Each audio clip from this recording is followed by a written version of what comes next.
ಮರಗಿಡದ ತಲೆಯ ಒರೆಸಿ ಹಿಮ ಬಿದ್ದ ನೆಲವ ಗುಡಿಸಿ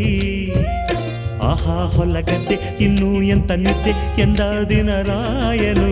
ರವಿರಾಯ ನಿನ್ನ ಮನೆ ಕಾಯ ಬಿಡುವೆಂದೋ ನಿನಗೆ ಮಹಾರಾಯ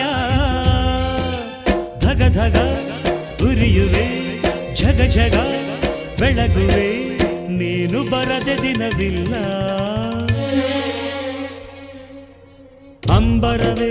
ಅಂಬರವೇರಿ ಸೂರ್ಯನು ಬಂದಾನು ಥಳ ಥಳ ಥಳ ಜಗ ಥಳ ಥಳ